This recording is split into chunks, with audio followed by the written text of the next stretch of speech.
নমস্কার, বাংলা শিক্ষা ক্লাসরুম উচ্চ মাধ্যমিকে আপনাদের সকলকে স্বাগত। অতিমারির কারণে বন্ধ স্কুল, আর সামনেই উচ্চ মাধ্যমিক। আর এই অনুষ্ঠান মূলত এবছর যারা উচ্চ মাধ্যমিক দেবেন, আমাদের নিউজ 18 বাংলার উদ্যোগ প্রতিদিন 7টা থেকে 8টা আমরা এই অনুষ্ঠানে বিভিন্ন বিষয়ের টপিকের উপর আলোচনা করব। তবে আজ আমাদের টপিক হলো এডুকেশন, এবং এই এডুকেশনে আমাদের সঙ্গে দুজন শিক্ষিকা রয়েছেন স্টুডিওতে। রয়েছেন ডক্টর অনন্যা মণ্ডল, শালকিয়া বিদ্যাপীঠ থেকে, এবং রয়েছেন দীপিকা দাস, পশ্চিম সুরেন্দ্রনগর আদর্শ বাণীপীঠ থেকে। এবং আমরা কথা বলবো বিভিন্ন বিষয় নিয়ে, অবশ্যই কথা বলবো। তবে তার আগে শিক্ষামন্ত্রী ব্রাত্য বসু এই অনুষ্ঠানের সাফল্য কামনায় কি বলেছেন শোনাবো। নমস্কার। প্রথমেই আমার অত্যন্ত প্রিয় স্নেহের ছাত্রছাত্রীদের নতুন বছরের শুভেচ্ছা জানাই। মাননীয় মুখ্যমন্ত্রী মমতা বন্দ্যোপাধ্যায়কে আমাদের শ্রদ্ধা জানাই। প্রতিনিয়ত তাঁর মূল্যবান উপদেশ এই অতিমারির সময়ে ছাত্রছাত্রী শিক্ষক সমাজের পাশে দাঁড়াতে আমাদের পথ দেখিয়েছে। অভিভাবক এবং শিক্ষক শিক্ষিকাদের ধন্যবাদ এবং অভিনন্দন জানাই। এই কঠিন সময়ের মধ্যেও আমাদের পাশে থেকে সম্মিলিতভাবে শিক্ষার ধারাকে স্তব্ধ হতে না দেওয়ার জন্য।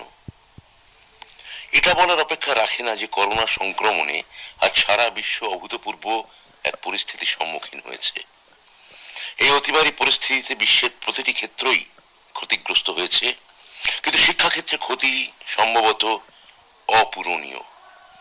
পশ্চিমবঙ্গ সরকারের পক্ষ থেকে আমরা নানাভাবে অন্তর্জাল এবং অন্যান্য প্রযুক্তির ব্যবহারে ছাত্রছাত্রীদের সামনে পাঠ্য বিষয়গুলিকে নিয়ে যাওয়ার চেষ্টা করেছি, অনেকাংশে সফল হয়েছি। কিন্তু শিক্ষাঙ্গনে শিক্ষক এবং ছাত্রের প্রত্যক্ষ বিনিময় যে মানের শিক্ষা প্রদান সম্ভব, তার সমমানের শিক্ষার কোনোভাবেই দেওয়া সম্ভব বলে আমি মনে করি না। একই সঙ্গে ছাত্রছাত্রীদের নিজেদের মধ্যে খেলাধুলো আর মেলামেশার মাধ্যমে তাদের শরীর আর মননের যে বিকাশ হয়, তাদের মনে যে সামাজিক মূল্যবোধ, যে একতা এবং সমষ্টির বোধ তৈরি হয়, গত প্রায় 2 বছর তারা তার থেকে বঞ্চিত হয়েছে। এই ক্ষতি পূরণ করা কারোর পক্ষেই হয়তো কখনো আর সম্ভব নয়। তাই মাননীয় মুখ্যমন্ত্রীর নির্দেশে পরিস্থিতি একটু অনুকূল হতেই আমরা স্কুল চালু করার উদ্যোগ নিয়েছিলাম, কিন্তু ইতিমধ্যে আবার এই অতিমারির প্রবল তৃতীয় ঢেউয়ে আমরা বাধ্য হয়েছি তা বন্ধ রাখতে। এই পরিস্থিতিতে আমাদের মূল চিন্তার বিষয় হলো যে সামনেই মাধ্যমিক উচ্চ মাধ্যমিক পরীক্ষা থাকা সত্ত্বেও আমাদের শিক্ষা প্রতিষ্ঠানগুলি এখন বন্ধ। তাই বাংলার ছাত্রছাত্রীরা যখন বাড়িতে বসে আসন্ন পরীক্ষার প্রস্তুতি নিচ্ছে, তখন পশ্চিমবঙ্গ সরকার শিক্ষা দপ্তর তাদের পাশে দাঁড়াতে জনপ্রিয় টিভি চ্যানেলগুলির মাধ্যমে মাধ্যমিক ও উচ্চ মাধ্যমিক পরীক্ষার্থীদের জন্য লাইভ ক্লাস নেওয়ার ব্যবস্থাপনা করেছে।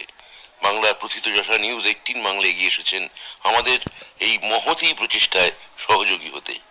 তাই এই চ্যানেলে 24শে জানুয়ারি থেকে প্রতিদিন সকাল 7টা থেকে 1 ঘন্টা উচ্চ মাধ্যমিক পরীক্ষার্থী ও দ্বাদশ শ্রেণীর ছাত্রছাত্রীদের জন্য লাইভ ক্লাসরুম চালু হচ্ছে।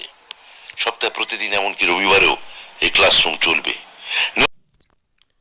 হ্যালো আমার প্রিয় দর্শকবৃন্দ, তোমরা তাহলে দেখতে পেলে যে উচ্চ মাধ্যমিক যে সমস্ত পরীক্ষার্থীরা আছো, তোমাদের জন্য 24শে জানুয়ারি থেকে প্রত্যেক দিন নিউজ 18 বাংলায় 7টা থেকে 8টা লাইভ ক্লাসরুম হবে। তাই এই লাইভ ক্লাসরুমগুলি মিস করো না। প্রত্যেক দিন সঠিকভাবে এই টাইমে এই লাইভ ক্লাসগুলি ফলো করো এবং তোমাদের অদূর ভবিষ্যৎকে আরও সঠিকভাবে গড়ে তোলো।